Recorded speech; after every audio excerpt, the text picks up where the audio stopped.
Hi and welcome to the first of my Becca's Bookoplethon September vlogs. I'm going to be doing these vlogs all month, every couple of days or so.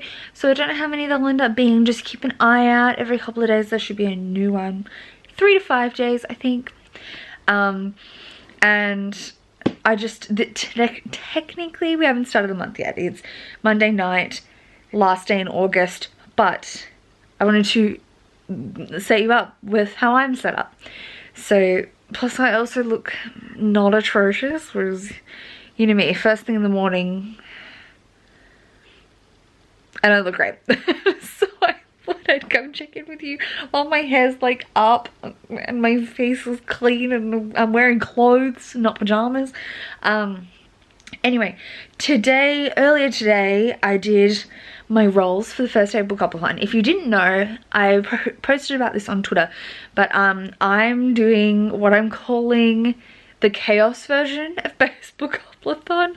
I set some additional rules for myself because if you've been paying any attention to my channel lately this year, I've been reading too many books, on average more than one a day for the month. Though that doesn't mean I actually finish a book every day, but on average, when you average it out over the whole month, like in August I read 35 books. So I thought just drawing at the start of the month was going to be a little boring. Like rolling the dice and picking out, I don't know, like 30 books was going to be boring, and it was going to be a long TBR and boring, and I wanted the joy of Bookoplethon all month long, and I love rolling the dice and I love picking, like, moving the token.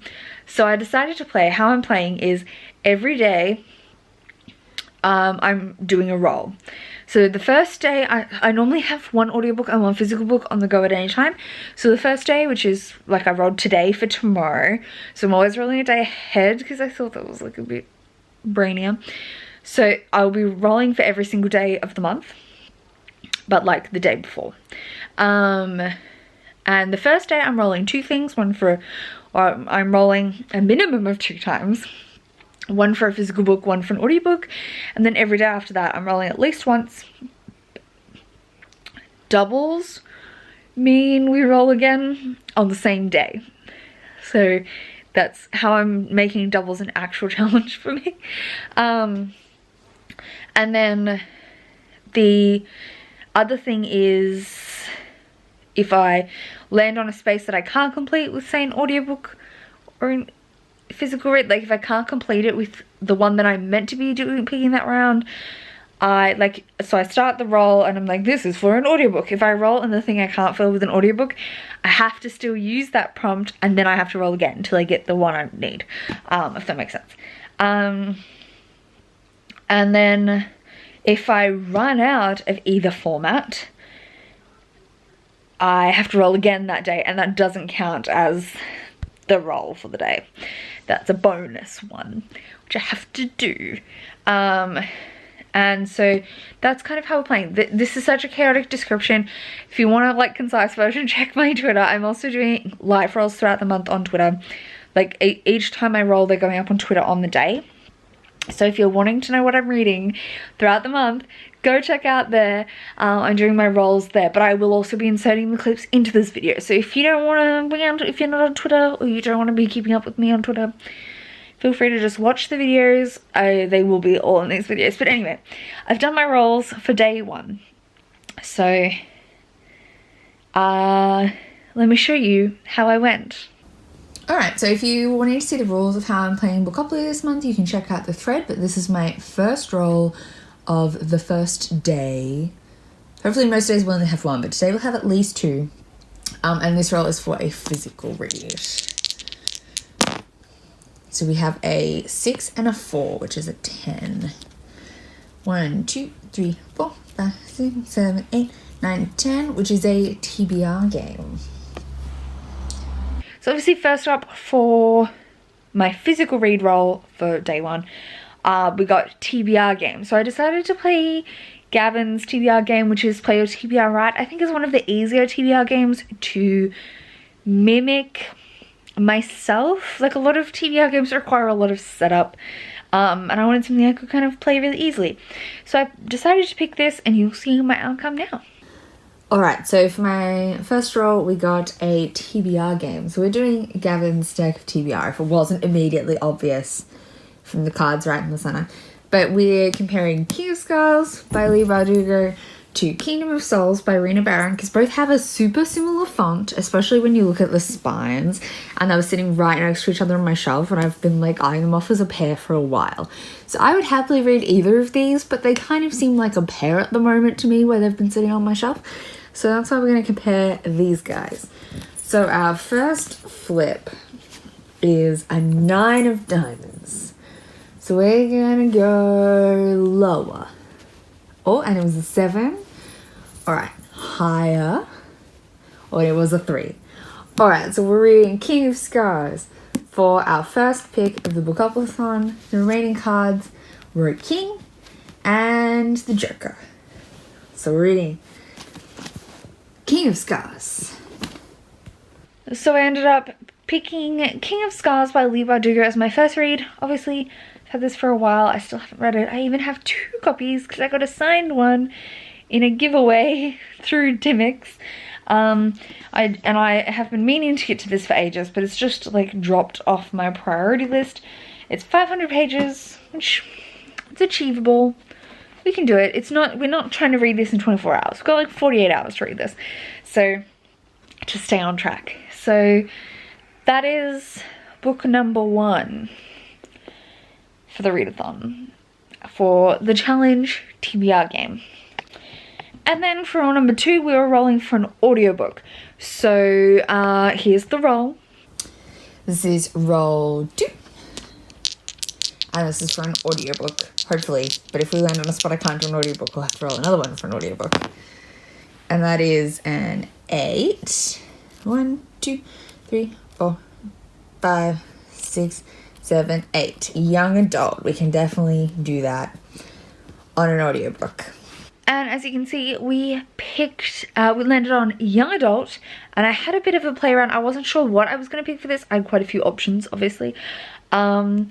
But I was on FaceTime with April while I was choosing, and we decided on Love From A to Z by S.K. Lee. I am really excited for this.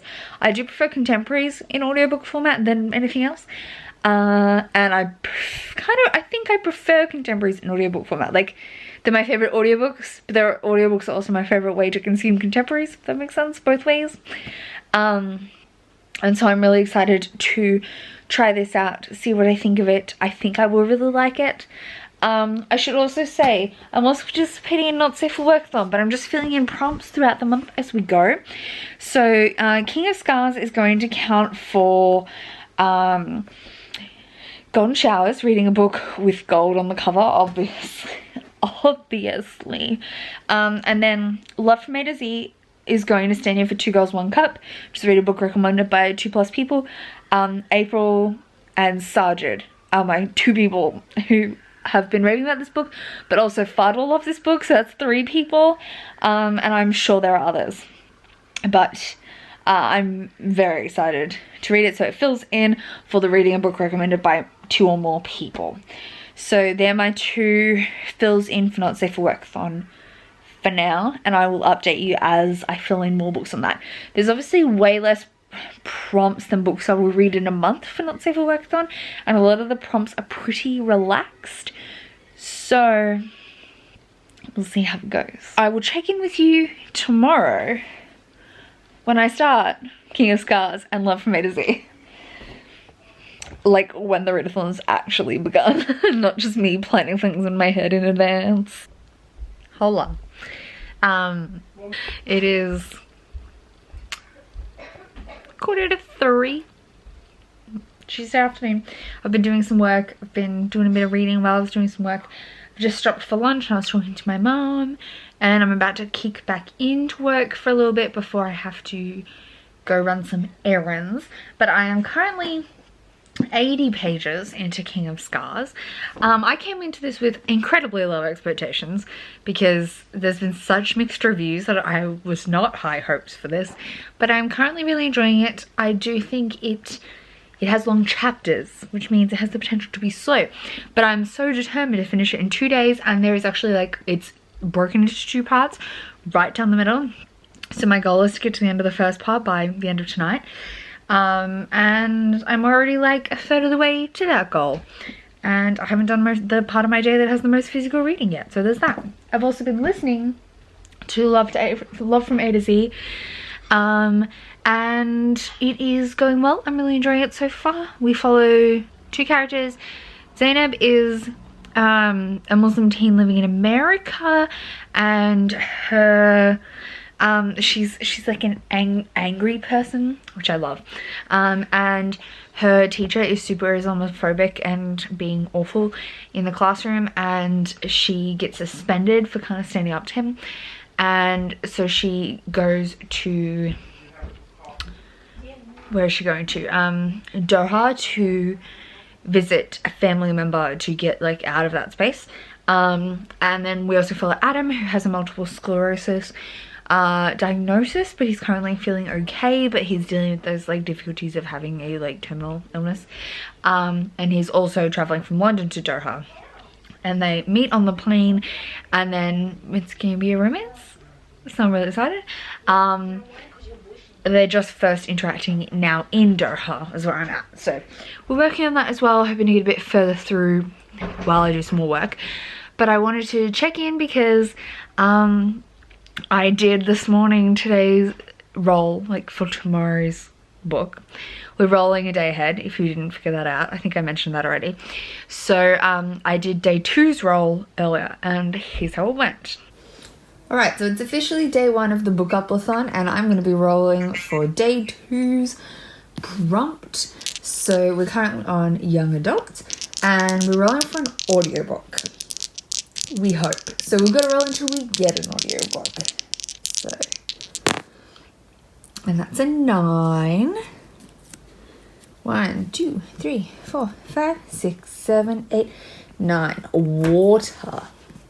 I'll have to have a think. So we landed on water, and this was for an audiobook.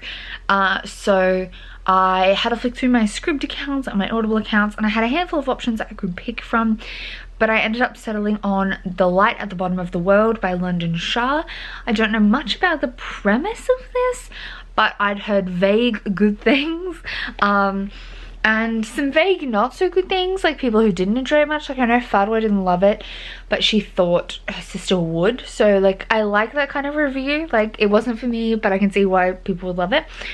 And it has a lot of 5-star reviews. So I decided to pick up that one once I finished Love from A to Z. So that's my next audiobook. So it is fulfilling the prompt of Pussy, which is something with an animal on the cover. It's got jellyfish, it's got water. It's going to perfectly fulfill both these prompts, and we're ticking through our not safe for workathon prompts, which is important because I know I'm going to forget about them if I forget to do it. I'm also incredibly surprised we haven't had any doubles yet, because I did not have good luck. And so far, the Bookopoly board is treating me very kindly, but because who knows, but it's been very kind so far. I know we're only on day 2 of rolls, but it's been very kind. Good morning, it's Wednesday morning. Welcome to the second day of the readathon. I just got halfway through King of Scars. I was almost there last night, like 2 chapters away from halfway. There's like a halfway marker, I mentioned that yesterday. So I'm now on page 257. And from here on out the chapters get a little shorter, so that's good. I am enjoying this, but I do think it's not perfect. It has some flaws, mainly around like pace and drive of the plot for me. If you really like slow-paced plot, you would love this. But the first half had really long chapters. It was a lot of character building, I would say, despite them all being characters we know, I guess. Like I wouldn't consider this a jumping in point for the series at all, but there's a sense of like getting to know how the world is now and the characters now and stuff, and I think it just took up a bit too much time. Like presumably the plot's going to really kick off from here, but getting to this point was more maneuvering the plot into place. I feel like it just took a bit too long, if that makes sense. But I'm really enjoying all the characters. I know there was a critique going around when this first came out that, like, for being called the Nikolai duology, there's not much Nikolai. But I would argue that Nikolai's plot is the dominant plot. The problem is it's not purely in his perspective. Both him and Zoya are dealing with his problem, so it goes between both their points of view, and then Nina's the secondary plot doing another thing over somewhere else. I'm interested to see how, I don't even think the two plots combine dramatically, though I can see where they're going to combine, but like that's going to be more present in book 2 than in this one. But I do really like Zoya and Nikolai's thing going on. It's interesting. Do I think it's enough to make a plot on its own? As yet, no. But then again, I was just talking to April about how I feel like Leigh Bardugo writes really slow-moving plots. And that's true in all her books. Like, the original Grisha trilogy has a really not very driven plot. It kind of happens rather than there being drive. Everyone's kind of passive in the plot, if that makes sense. And that's also pretty true of Ninth House. There's a few active moments, but it's relatively a pretty passive plot. Not goal-oriented. Six of Crows duology is probably the most active plot of hers, but even then, for a heist novel, it is the slowest, most passive heist novel in existence. I hate to say it, I don't get why everyone holds up the Six of Crows duology as like the heist book. It's not a good heist book. Like, it's a good book, but it's not a good heist book. It's not the superior heist book. In fact, I wanted it to be something akin to Heist Society by Ali Carter, which is my favourite heist book. And it just wasn't. So, you know, that'd be that. Which is one of the reasons, like, I think I gave both Six of Crows and Crooked Kingdom 5 stars, but, like, they're not all-time favourites for me. They were good. Maybe I gave one of them 4 stars. Maybe I gave Six of Crows 4 stars and Crooked Kingdom 5 stars. They were good, but they're not all-time favourites. I don't rave about them the way plenty of other people do, because there are so many better heist books. But alas. Yeah, I'm enjoying King of Scars so far, but it's nothing absolutely fabulous. Still thinking Ninth House is my favourite Leigh Bardugo book. I freaking loved Ninth House, but the atmosphere was just top notch in that. Why am I rambling on about Leigh Bardugo? I haven't started any more of Love from A to Z today. But I'm gonna get dressed and kick into work soon, so I will be listening to that while I'm working. And then I also did my roll this morning with April on FaceTime for day 3's roll. And have a look at that now. Okay, we are rolling for day 3 of the BookoplAthon, and we're going to be rolling today for a physical read. Let's see what happens. And we got a 5. How am I not getting any doubles? And it is something set in the present, so I know exactly what I'm going to pick for this. So I picked A Girl Like Her by Talia Hibbert, which is the group book for the Not Safe for Workathon. I had to get on my TBR somehow. So because we rolled a book set in the present, it was the perfect time. This is a contemporary. The main character is autistic, I think, and might have chronic illness. Let me have a look. I had it written down somewhere. Yeah, so the main character is autistic and dealing with trauma, I think. I'm really excited to read this. It's pretty short, so I'm thinking tomorrow's roll I might also roll for a physical read, because I feel like I could read A Girl Like Her in a day. It's only, I think it's under 200 pages or just over 200 pages. Let's look it up. I have it on my Kindle app on my iPad. I was going to say I have it on my Kindle. I don't have a Kindle. It's book 1 in the Ravenswood series, which is, there's a handful of interconnected romances. Oh, so the Kindle edition has it at 308 pages. So it could take a decent amount of time. I don't know. I could go really fast though. So I do think I will get, like, I read Take a Hint, Danny Brown, which is 400 pages in a day. So I do think I could read it pretty fast. So yeah, we'll probably roll again for a physical read tomorrow. I'm distracted by my phone. Okay, I'm gonna leave you alone and gonna go get dressed and do some things. But I will update you later. Hopefully I'm going to finish 2 books today. That's the goal. So I just finished listening to... What is this shadow? What is causing this shadow? My camera. Damn it. That's a bit better. So I just finished listening to Love from A to Z by S.K. Ali. I loved this. I give it 5 stars. I thought it was so good. I do think the characters are like perfectly teenage, and I know that some older readers of YA, I would say wrongly, but like whatever, struggle with teenagers in YA making dumb decisions, but they're teenagers. So occasionally there's some dumb or not super well, not even dumb, just not super well thought out decision making happening in this. Like Zainab is really like headstrong and rushes into things, but it's like the perfect amount. It works so well. The romance was super sweet. I loved it. Ugh, and I loved all the like general themes of Islamophobia, grief, all those kind of things. It was just so good. I have a 5 stars. I thought it was written really well. It's like an epistolary, like diary entry kind of format, from both characters, Adam and Zainab.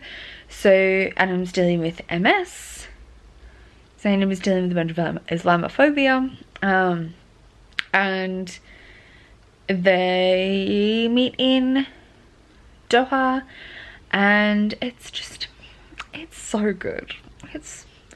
It's so good, and their matching diaries and how they like link together. It's just so well, it's a well-constructed novel. The romance is really sweet, and all of the bigger issue topics are handled really well in my opinion. And I greatly enjoyed it. So I gave that 5 stars. My next audiobook we talked about is The Light at the Bottom of the World by London Shah. I will probably start this tomorrow. But for now, I'm going to try and finish this.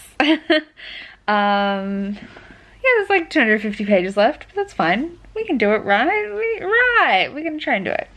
We're gonna read it. This second half should be the faster part, you would think. And the chapters are much shorter in the second half compared to the first half. So these are things that trick my brain into reading faster. So we're gonna try and finish this. I made a mistake. I ate too much ramen. It was like an hour ago. 2 hours ago, and I'm still stuffed full. What a mistake. But hey, I'm working on King of Scars. I have like just over 100 pages left. I don't know if I'm gonna manage to get through that tonight. I'm gonna try, but if I fall asleep, I fall asleep. But we'll finish it early in the morning if I don't finish it tonight.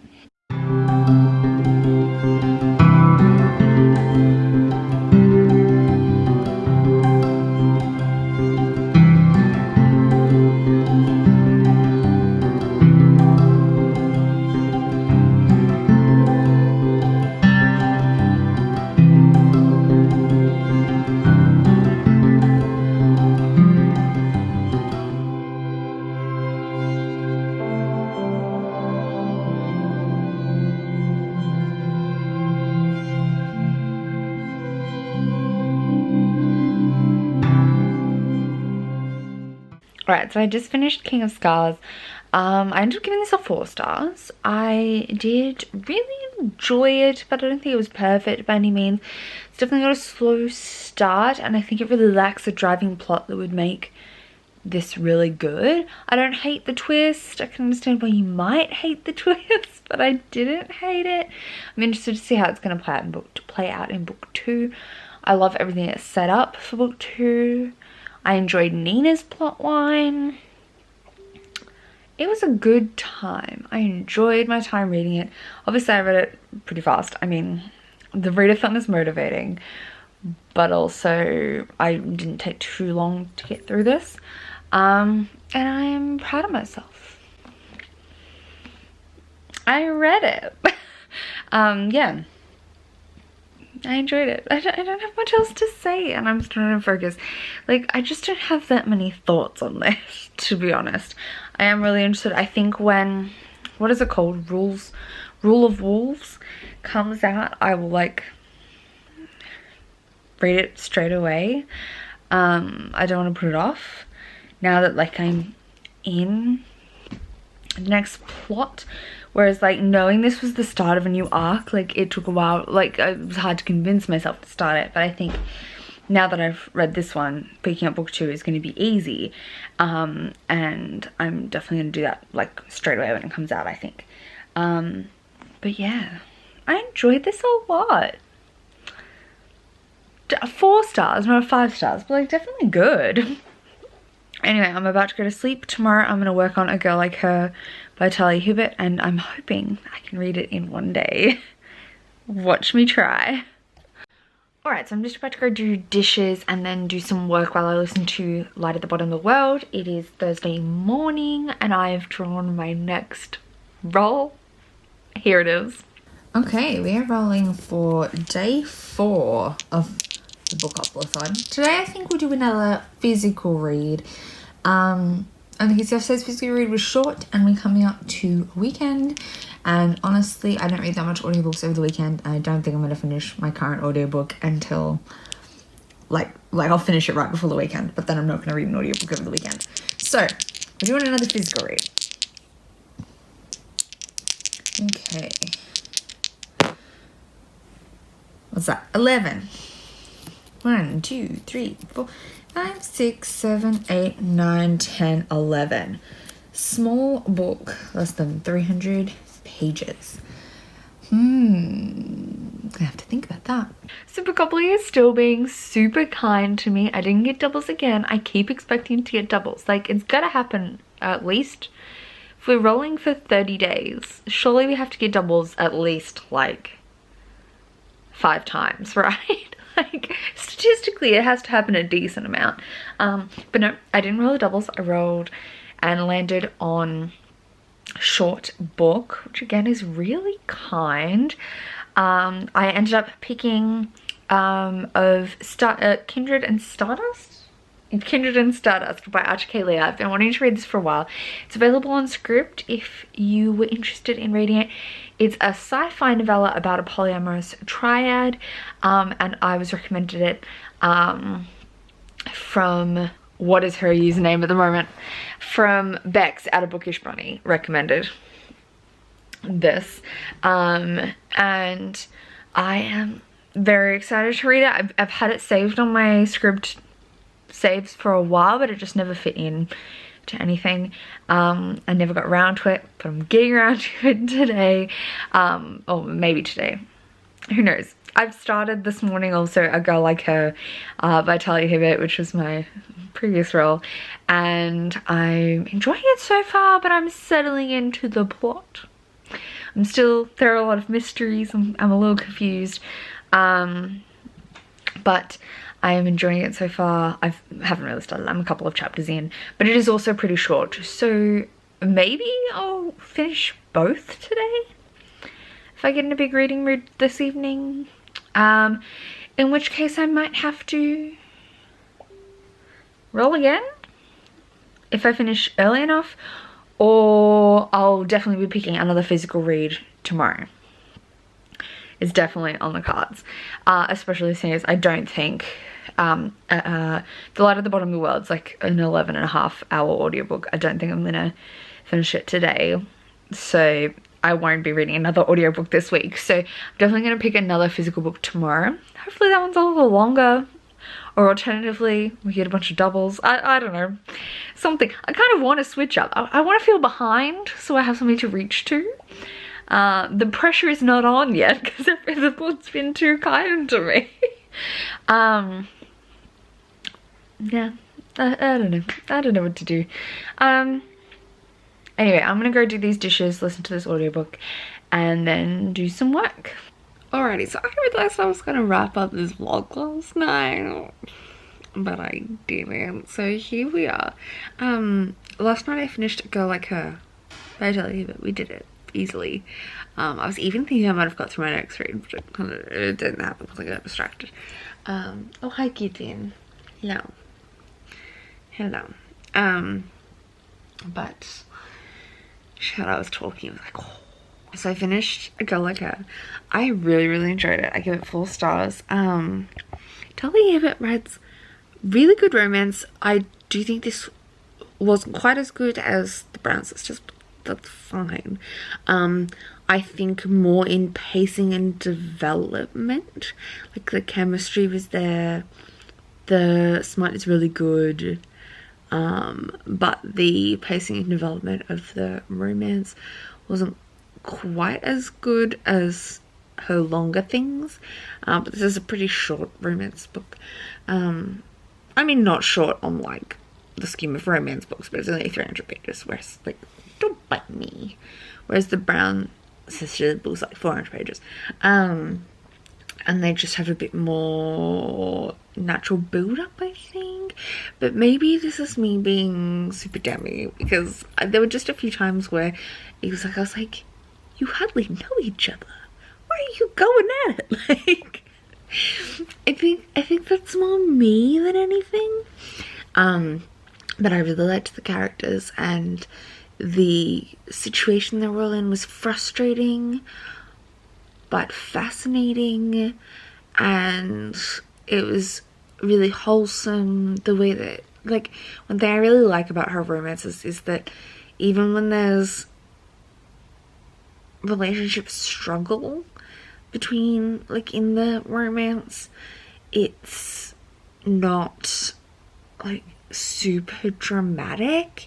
It's like external conflicts causing characters to like struggle, and often it's a matter of like not knowing how to communicate, which I think is way more makes more sense than people who just don't want to communicate. It's often them not knowing how to communicate what's going on, and it works. It really works. And the breakup scenes, I guess, like they're kind of like a third act breakup, but they're not really. They're like a third act argument, or really resolve really quickly, which I like in all her books. So I don't like that dragging on for too long. But I did really enjoy this. It was super sweet and fun and sexy, and yeah, it was good. I will probably continue in this series at some point. There is a novella, and then 2 more books. If short read pops up again, maybe I'll add the novella, because it'd be short. Alright, so I also got through like 30% of The Light at the Bottom of the World. I'm gonna continue working on that today. But I am enjoying it so far. It's hard to describe, but basically it's set in 2099, and the world, like, global warming has raised the oceans so significantly that there's only like mountain peaks above water. Seems reasonable. And there are certain developments that have happened to allow people to keep living, but there's also certain problems that come with that. So the cities are like, the buildings are sealed to keep air in the buildings, but people travel between the buildings in submarines. So yeah, people live in like London underwater, and it's set in London, and they use submarines, and there's this group of, they're kind of treated as subhumans, but I want to see more develop of it, of people who were genetically engineered to be better adapted to living underwater, but they kind of failed and became super regressive. I feel like it's going to be more of a plot point but I don't really know that much about it at the moment. But there's also like problems with people getting what they're calling seasick, which is kind of like severe depression from presumably lack of sunlight, like a SADS kind of thing. And yeah, it's really an interesting world, but the basic plot is that our main character's father is in jail for a crime he presumably didn't commit, or she doesn't think he committed it. And then there's this race that's like an annual submarine race. Kind of reminds me of like the hover car racing in Hover Car Race by Matthew Riley. And she goes in the draw to get in this race, and she's racing, wins the draw, like gets in the draw and races her submarine and wins the race. And she's doing it because the grand prize is like whatever you want. So she asks for her dad to be freed, and then they're like, it's like no.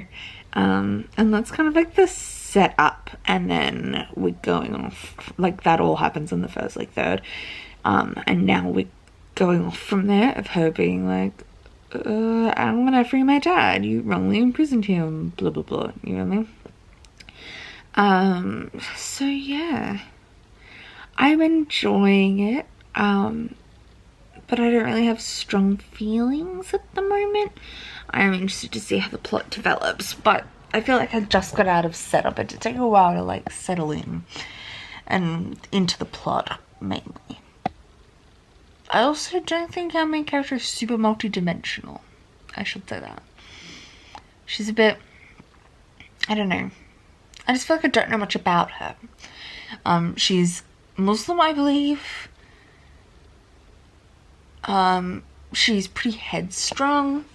But that's like all I feel like I know about her, other than her situation.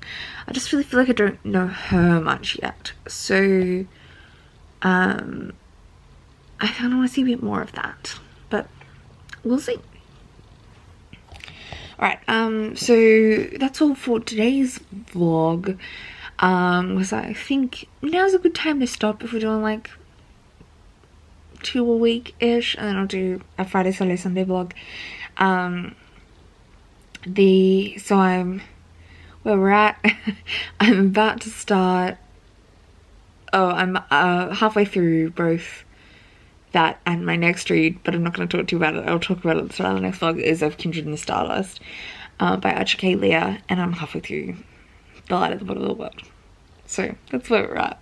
I'll talk to you next vlog about of Kindred and Stardust, and you'll see more of what I'm reading over the weekend. So thanks for watching, and hopefully this comes out in a timely manner. I'm hoping to edit it.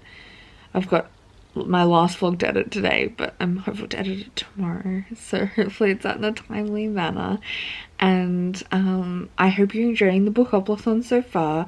I hope you're enjoying the way I'm rolling. If you want to see more of my rolls, check them out on Twitter. That's where they're going every day, so you can keep on track. And I hope you're having a great time with the readathon, and I'm having a great time with Not Safe for Workathon too. I feel like I should hype it more, because Paige is amazing, and technically I'm a co-host, so go check out the Not Safe for Workathon Twitter. Even if you're coming in now, it's super easy prompts, so and you can double up to your heart's content. So if you're interested, you can definitely join. It is obviously not safe for work. They're pretty inappropriate, but that's the point. They're fun and funny. But thank you so much for watching, and I'll see you soon in another video. Bye!